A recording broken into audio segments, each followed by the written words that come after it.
Bersempena dengan Bulan Kebangsaan dan Kibar Jalur Gemilang, sudah pasti pelbagai pertandingan dianjurkan secara dalam talian. Dan mohon untuk anda sentiasa membuat semakan terlebih dahulu sebelum menyertai apa-apa pertandingan agar anda tidak menjadi mangsa skamer.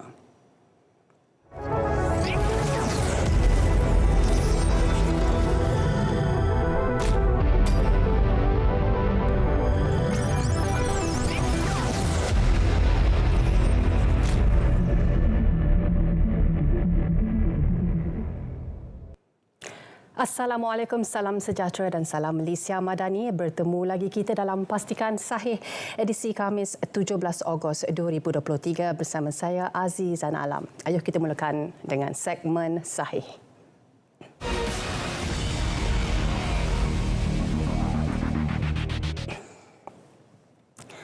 Kerajaan Negeri Selangor menafikan tuduhan tidak berasas segelintir pihak yang cuba memburukkan usaha pemutihan sekolah agama persendirian dalam matlamat meningkatkan kualiti dan taraf institusi pendidikan itu di negeri tersebut. Dan Pengerusi Jawatan Kuasa Tetap Agama Islam, Pengguna dan Industri Halal Negeri Muhammad Zawawi Ahmad Mugini berkata, sebaliknya kerajaan negeri mengambil langkah sejak 2019 bagi membangunkan garis panduan pemutihan sekolah agama institusi tasfiz persendirian negeri Selangor melibatkan 416 buah sekolah. Beliau berkata usaha itu dilakukan berdasarkan titah Sultan Selangor Sultan Sharafuddin Idris Shah yang gusar dengan peningkatan kejadian malang menimpa sekolah agama itu, termasuk tragedi kebakaran yang meragut 23 nyawa dan mencederakan 5 murid pada 2018. Baik, Treaty Laut Sulawesi yang ditandatangani Malaysia dan Indonesia tidak melibatkan kawasan yang dirujuk sebagai Blok Ambalat tetapi hanya membabitkan sempadan separa laut wilayah antara dua negara di Laut Sulawesi, kata Timbalan Menteri Luar Datuk Muhammad Alamin. Dan isu tuntutan bertindih antara Malaysia dan Indonesia di kawasan perairan di Laut Sulawesi atau Ambalat yang terletak antara Kalimantan Timur Indonesia dan Tenggara Sabah itu timbul sejak penerbitan peta oleh Malaysia pada 1979. Dan Wisma Putra dalam penjelasan berhubung Treaty Laut Sulawesi yang ditandatangani pada 8 Jun lepas di Putrajaya sempena lawatan kerja Presiden Indonesia Joko Widodo ke Malaysia memaklumkan treaty itu tidak melibatkan persempadanan maritim di ZEE dan pelantar benua antara Malaysia dan Indonesia. Dan menurut Wisma Putra dalam kenyataan yang dikeluarkan pada 20 Jun dalam erti kata lain, treaty tersebut tidak melibatkan kawasan yang dirujuk Malaysia sebagai Blok ND6 dan Blok ND7 atau yang dirujuk Indonesia sebagai Ambalat. Baik, seorang lelaki tempatan ditahan kerana mengintai dan merakam perbuatan seorang wanita sedang membuang air kecil dalam tandas di sebuah stesen minyak di Ulu Tiram, Johor Bahru pada 12 Ogos lalu. Dan Ketua Polis Daerah Seri Alam, Superintenden Muhammad Suhaimi Ishak berkata, kejadian tersebut berlaku sekitar pukul 8.30 pagi dan kes disiasat mengikut Seksyen 377D Kanun Keseksaan. Dan ujarnya lagi pihaknya mengesan video kejadian berkenaan yang berdurasi 1 minit 15 saat tular dalam akaun Facebook inforoadblock.com. Dan tambah beliau, rakaman televisyen litar tertutup CCTV di stesen tersebut yang tular itu memaparkan mangsa berumur 32 tahun masuk ke dalam tandas sementara suaminya menunggu di dalam kereta. Baik, tular juga satu berita palsu berkaitan seorang lelaki yang didakwa memuat naik satu hantaran berunsur perkauman di Facebook. Bagaimanapun, berdasarkan semakan dan penelitian pihak Suruhanjaya Komunikasi dan Multimedia MCMC, kandungan tersebut adalah kandungan lama pada tahun 2019 yang ditularkan semula.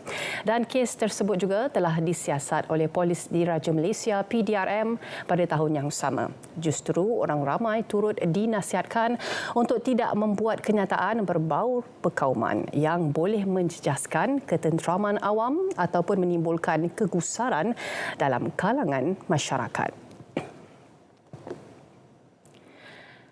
Baik, penyebaran berita palsu yang dilihat semakin menjadi-jadi perlu dihentikan segera, terutamanya berita yang melibatkan bantuan secara one-off.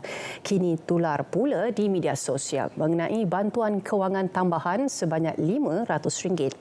Bagaimanapun, berita bertajuk bantuan kewangan tambahan RM500 secara one-off untuk semua rakyat Malaysia tersebut adalah palsu semata-mata. Dan Kementerian Kewangan MOF dalam satu kenyataan menafikan maklumat itu yang tular di media sosial. Kenyataan tersebut juga menasihatkan orang ramai agar tidak mudah terpedaya serta sentiasa berwaspada terhadap pautan tanpa sumber yang sahih, di samping meminta orang ramai agar merujuk sumber rasmi Kementerian Kewangan untuk mendapatkan maklumat yang sahih dan terkini.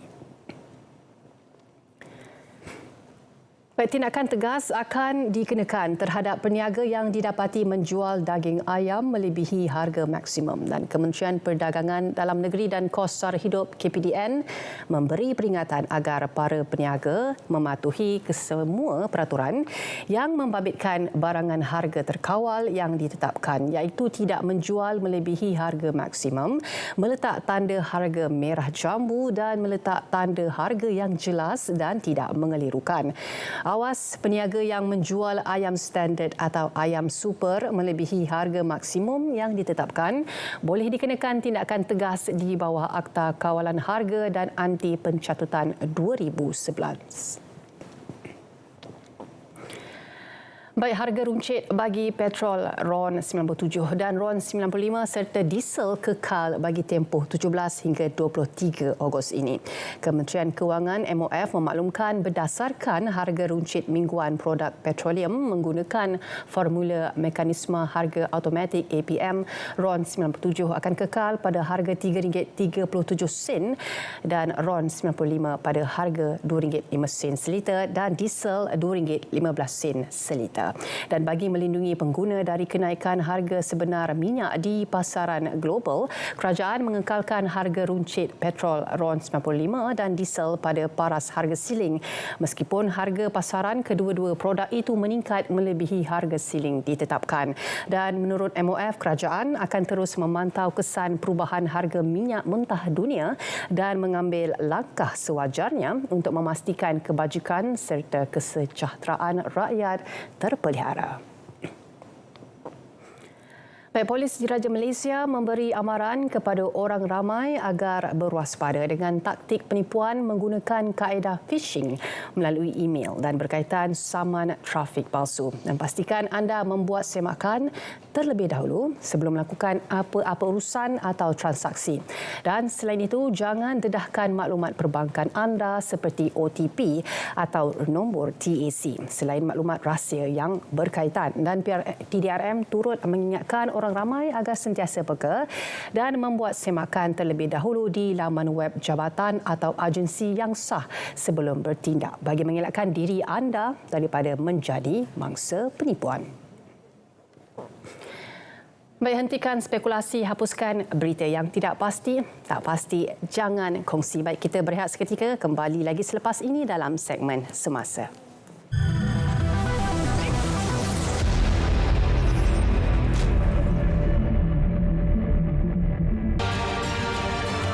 Saudara-saudari, kita hidup dalam ekonomi global yang senantiasa berubah dan mencabar.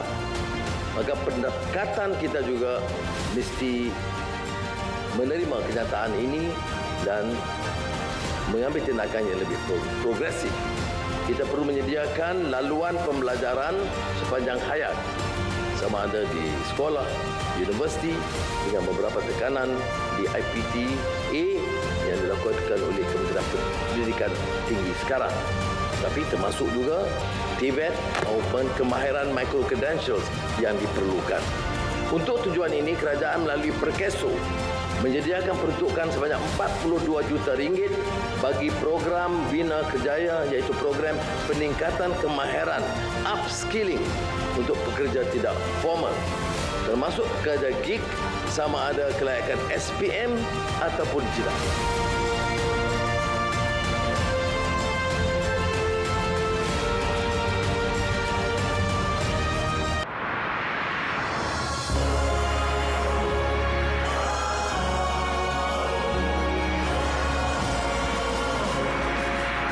Siaran langsung Hari Kebangsaan 2023. RTM membawakan kepada anda siaran secara langsung bersempena perbarisan dan perarakan sambutan Hari Kebangsaan 2023 pada ketetapan berikut. Malaysia Madani, tekad perpaduan, penuhi harapan.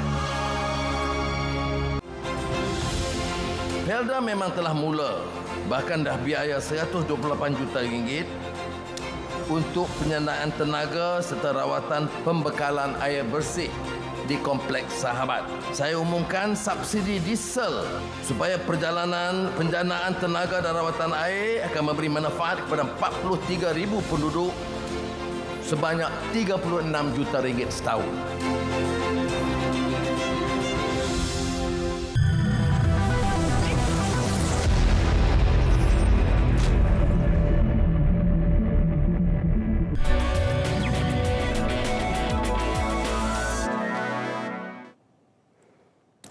Baik, Perdana Menteri Datuk Seri Anwar Ibrahim telah menyempurnakan Majlis Pecah Tanah Residensi Wilayah dan Residensi Prihatin Madani serta Pusat Penjaja Madani di Desa Tasik, Sungai Besi, Kuala Lumpur.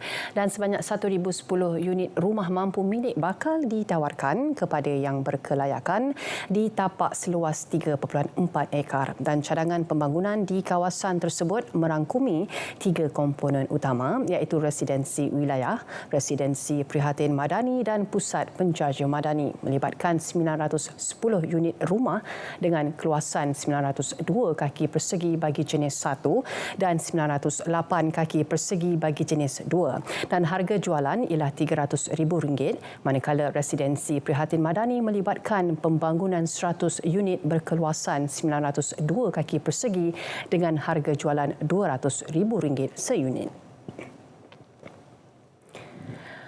Baik, Kerajaan Perpaduan komited untuk menjalin lebih banyak perkongsian merentasi sektor awam serta swasta dalam usaha memerangi jenayah siber. Dan Menteri Komunikasi dan Digital Fahmi Fadzil berkata antara kaedah paling berkesan adalah menerusi perkongsian awam swasta atau PPP. Dan menurut Fahmi, kaedah itu terbentuk daripada platform sinergi dan neutral kerana pemain industri keselamatan siber serta kerajaan boleh bekerjasama rapat sekaligus memperkasa tindak balas lebih pantas terhadap serangan siber.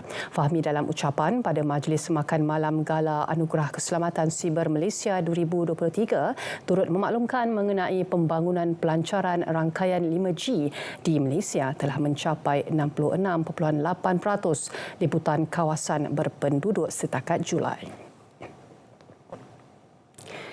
Skim Perubatan Madani akan diperluas bagi memastikan lebih ramai menerima rawatan kesihatan percuma di klinik perubatan swasta berdaftar. Dan Protect Health memaklumkan skim itu akan diperluas ke Kota Baru dan Pasir Mas Kelantan, Kuantan, Pahang, Melaka Tengah Melaka, Seremban Negeri Sembilan, Seberang Perai Tengah, Pulau Pinang dan Perlis pada minggu keempat bulan ini. Dan ini menjadikan keseluruhan 21 daerah terlibat dalam inisiatif kerajaan bagi menampung keperluan kesihatan golongan B40 terhadap penjagaan kesihatan prima akut. Fasa rintis ini dijalankan untuk tempoh 6 bulan bermula 15 Jun lepas dan akan berakhir 31 Disember depan. Lebih banyak aset melibatkan kes 1MDB akan dirampas dalam masa terdekat. Ketua Polis Negara Tan Sri Razarudin Husin berkata, ia susulan keterangan yang diberikan bekas peguam syarikat berkenaan Jasmine Low Aiswan dan aset terbabit kemudian akan dilucutkan hak untuk dikembalikan kerana kerajaan melalui proses mahkamah. Dan menurut beliau, Jasmine yang masih dalam tahanan polis telah memberikan kerjasama yang baik semasa siasatan. Dan Jasmine merupakan bekas pengarah eksekutif strategi kumpulan 1MDB, dipercayai merupakan individu yang mempunyai maklumat berkenaan 1MDB dan didakwa termasuk dalam lingkaran dekat Jolo. Mekanisme terbaik untuk mewujudkan amanah saham rahmah sedang dikaji dan inisiatif menggunakan konsep menang-menang berupaya memberi pendapatan berterusan kepada keluarga miskin tegar dan menerangkan ketika menjadi tetamu selamat pagi Malaysia, Timbalan Menteri Perdagangan Dalam Negeri dan Kos Sara Hidup Fuzia Saleh berkata sejumlah wang akan dilaburkan kerajaan di bawah syarikat tersebut. Idea di mana kita berfikir berkenaan nak menitik noktahkan kemiskinan tegar. Sebab ada kumpulan yang tidak boleh bekerja. Kalau kita beri peluang pekerjaan pun tak boleh bekerja. Apabila kita buat amanah saham rahmah ini, dia macam letakkan 100,000 di dalam satu wang tabung untuk dilaburkan dan dividen itu diberikan setiap bulan kepada keluarga-keluarga ini. Jadi prinsipal itu duit kerajaan dan tidak hilang, tetapi dividen itu boleh diberikan kepada keluarga-keluarga miskin tegar ini. Baik, jumlah kes demam denggi meningkat 4.7% kepada 2,542 kes bagi tempoh 30 Julai hingga 5 Ogos berbanding 2,427 kes dilaporkan pada minggu sebelumnya dan turut direkodkan 2 kematian. Ketua Pengarah Kesihatan Datuk Dr. Muhammad Razi Abu Hassan berkata secara keseluruhan 71,193 kes direkodkan setakat ini dengan 49 kematian. Beliau turut memaklumkan bilangan lokaliti hotspot menurun kepada 86 dengan 69 lokaliti berada di Selangor, 7 di Kuala Lumpur dan Putrajaya, masing-masing 3 di Perlis dan Kedah serta masing-masing 2 di Negeri Sembilan dan Sabah. Cuaca panas berselang-seli dengan hujan merupakan keadaan yang kondusif untuk pembiakan nyamuk Aedes.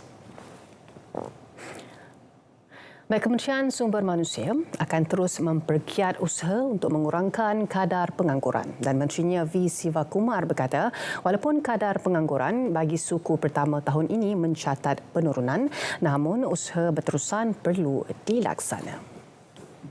Pengangguran negara adalah lebih kurang 4.1% dan pada tahun ini, pada suku pertama tahun ini, tahun 2023, kadar pengangguran telah berkurangan kepada 3.5%. Jadi kita dapat melihat bahawa berlakunya penurunan dari segi kadar pengangguran. Tetapi adakah kita berpuas hati dengan kadar ini? Walaupun kita boleh menganggap ini sebagai kita telah mencapai guna tenaga penuh, tetapi usaha-usaha terus diambil oleh Kementerian Sumber Manusia untuk kita mengurangkan kadar pengangguran, terutamanya kadar pengangguran dari kalangan belia-belia dan juga dari kalangan graduan-graduan. Kementerian Pertanian dan Keterjaminan Makanan KPKM mengingatkan semua pengilang, pemborong dan peruncit agar tidak melakukan penyelewengan ke atas penjualan beras putih tempatan BPT. Ia berikutan video tular berkenaan dakwaan penipuan pemborong beras tempatan membungkus semula kampit beras tempatan menjadi bungkusan kampit beras import yang tidak dikawal harga di pasaran. Dan melalui kenyataan media KPKM, individu yang didapati membuat kesalahan tersebut di bawah Seksyen 21 Akta Kawal Selia Padi dan Beras Akta 522 boleh dikenakan tindakan denda sehingga RM25,000 atau dipenjara tidak melebihi 2 tahun atau kedua-duanya sekali. KPKM melaksanakan operasi beras putih tempatan BPT bermula semalam yang memberi fokus pemeriksaan dan penguatkuasaan ke atas kilang padi komersial serta pemborong beras. Dan Kongres Kesatuan Pekerja di dalam Perkhidmatan Awam QPEX yakin terhadap komitmen kerajaan untuk menaikkan gaji sektor awam tidak akan terjejas selepas berakhirnya musim pilihan raya umum Dewan Undangan Negeri ke-15 Sabtu lalu. Dan Presidennya Datuk Adnan Man yakin bahawa gaji pejabat awam akan dinaikkan menjelang Oktober depan atau pada pembentangan bajet 2024. Dan jelas beliau peningkatan gaji tersebut penting bagi bagi penjawat awam yang kini berdepan dengan peningkatan kos sara hidup. Terdahulu, Perdana Menteri Datuk Seri Anwar Ibrahim mengumumkan akan menaikkan gaji kira-kira 1.6 juta penjawat awam dalam amaun kecil buat sementara waktu melalui Belanjawan Madani 2024 sebelum kenaikan berkala bagi setiap 10 tahun diselesaikan selewat-lewatnya tahun depan. Baik, untuk itu pastikan sahih berehat seketika. Kita kembali lagi selepas ini dengan segmen terakhir notifikasi.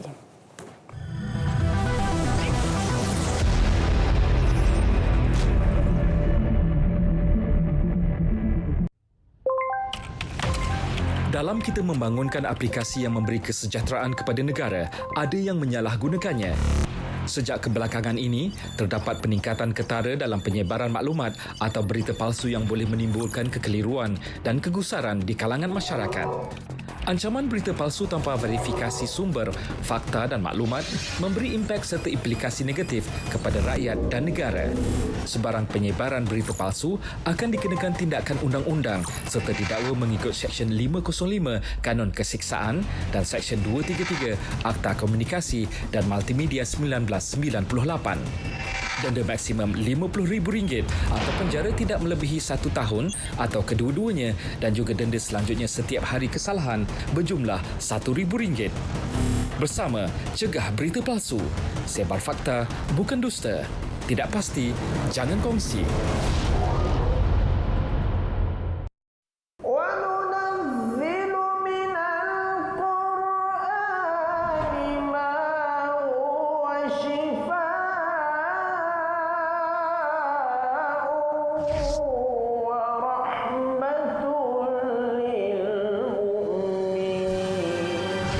Saksikan majlis tilawah dan menghafaz Al-Quran. Peringkat antarabangsa ke-63 yang akan berlangsung di World Trade Center Kuala Lumpur bermula 19 hingga 24 Ogos 2023, 8.45 malam. hanya di TV1.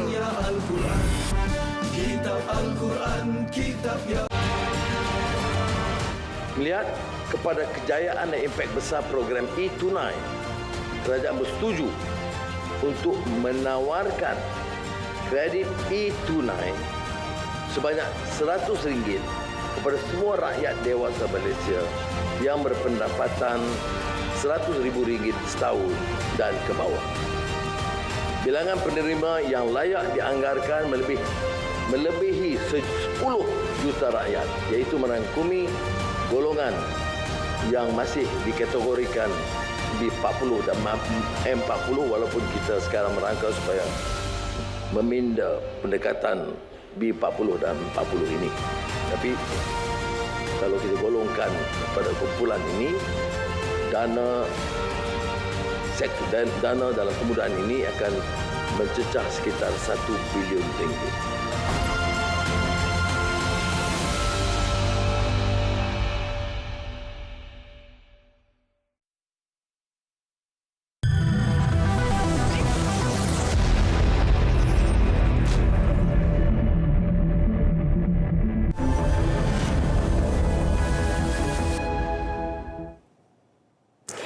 Baik, bintang RTM, ini kalilah nak uji suara anda jika anda betul-betul berbakat. Dan minggu ini ada uji bakat bintang RTM untuk yang nak mencuba menjadi bintang tanah air, dan butiran adalah seperti berikut. Tempatnya adalah di Pusat Konvensyen Antarabangsa Persada Johor, Johor Bahru. Tarikhnya adalah pada 18, 19 dan 20 Ogos 2023. Dan syarat penyertaan berumur 15 hingga 25 tahun, uji bakat terbuka, tidak terhad, amatur, dan juga bawa salinan mic card dan gambar terkini anda dan warga negara Malaysia. Dan yang ini adalah terpaling penting, pastikan anda membawa -1 anda sendiri. Dan jika anda adalah pempengaruh ataupun influencer, juga amat digalakkan untuk menyertai uji bakat ini. Dan seterusnya, Forum Perdana Ehwal Islam dan tajuk kupasan yang akan dibawakan adalah Beranti atau Berhenti. Adalah pada 17 Ogos 2023 pada jam 9 malam. Siaran secara langsung dibawakan dari studio utama Yusof di Kompleks Islam Putrajaya. Dan tetamu jemputan adalah pensyarah Jabatan Siasah Syariah iaitu dari Akademi Pengajian Islam Universiti Malaya, Profesor Dr. Sharifah Hayati Said Ismail, juga Imam Besar Masjid Tunku Mizan Zainal Abidin iaitu Ustaz Nur Azamir Haji Alias serta kaunselor berdaftar Tuan Haji Hushim Salih. Dan sudah tentu moderator adalah Ustaz Zakaria Osman akan bertemu anda pada waktu itu. Baik, dihiaskan dan dijadikan indah kepada manusia. Kesukaan kepada benda-benda yang diingini nafsu iaitu perempuan-perempuan dan anak pinak. Harta benda yang banyak bertimbun-timbun dari emas dan perak, kuda peliharaan yang bertanda lagi terlatih dan juga binatang-binatang ternak serta kebun-kebun tanaman. Dan semuanya itu ialah kesenangan hidup di dunia. Dan ingatlah, pada sisi Allah ada tempat kembali yang sebaik-baiknya iaitu syurga. Surah Ali Imran ayat 14. Dan jangan lupa untuk tonton rancangan anda Mushkil bertajuk Emas pada 17 Ogos 2023 iaitu pada hari ini jam 6 petang hanya di TV1. Baik, fasa baru pendaftaran kelas renang kini dibuka dan tempat sudah pastinya adalah Terhad. Dan kemahiran latihan asas sukan renang ataupun kelas renang merupakan inisiatif terbaru KBS dalam melalui Jabatan Belia dan Sukan Negara JBSN dengan hasrat untuk memberikan pendedahan asas renang kepada kanak-kanak yang berumur 6 hingga 12 tahun dalam keluarga B40. Dan juga program ini dijalankan dengan sokongan Persatuan Perenang dan Jurulatih Renang Malaysia MASWIM secara percuma di beberapa lokasi terpilih, terutama yang mencatatkan statistik tertinggi kes lemas yang membabitkan kanak-kanak di Malaysia. Dan pra-pendaftaran kini dibuka melibatkan 36 lokasi di seluruh negara. Dan sila imbas kod QR atau anda boleh klik pautan pendaftaran untuk mendaftar atau untuk mendapatkan senarai lokasi dan maklumat-maklumat lanjut. Dan pelaksanaan program ini sudah pasti diyakini dapat memberi manfaat kepada peserta seperti berikut, iaitu pendedahan kepada teknik asas renang yang betul dan selamat, membina keyakinan terhadap air ataupun water confidence, membudayakan gaya hidup sihat dan aktif melalui aktiviti berenang. Dan ruang adalah Terhad ataupun anda bolehlah pastikan anda menekan pautan yang disediakan untuk menyertai, dan tarikhnya adalah dari bulan September hingga Oktober 2023. Pembayaran adalah percuma. Baik, seterusnya adalah walk-in interview My Future Jobs at KPTM Kuantan. Lebih daripada 6 majikan menanti kedatangan anda di sesi temu duga ini, dan butiran adalah seperti berikut. Tarikhnya pada 22 Ogos, hari Selasa, 9 pagi hingga 4 petang di College Politek Mara KPTM Kuantan, Jalan Gambang di Kuantan Bahang. Dan rebut peluang ini dan daftar sekarang melalui kod QR atau melalui pautan yang disediakan. Baik, seterusnya adalah aplikasi terkini dari Jabatan Ukur dan Pemetaan Malaysia dari JUPEM, dan MyKiblat adalah aplikasi saintifik yang menggunakan koordinat peranti pengguna untuk menghitung azimut kiblat, waktu solat dan waktu lintasan matahari di atas garisan kiblat. Dan waktu solat, apa yang anda boleh dapat di sini adalah waktu solat, azimut kiblat, arah kiblat dan bermacam-macam lagi. Pastikan anda muat turun sekarang. Baik, sebelum saya akhiri, pastikan saya ingin kongsikan mungkin sedikit khasiat buah pisang. Selain boleh menurunkan tekanan darah rendah, ia juga boleh membantu dalam mengurangkan risiko sakit jantung. Dan pastikan anda mengamalkan pemakanan yang sihat sentiasa dan jangan lupa untuk minum air yang banyak. Baik, sekian sahaja daripada saya untuk hari ini. Jumpa lagi pada minggu hadapan. Assalamualaikum. Jumpa lagi.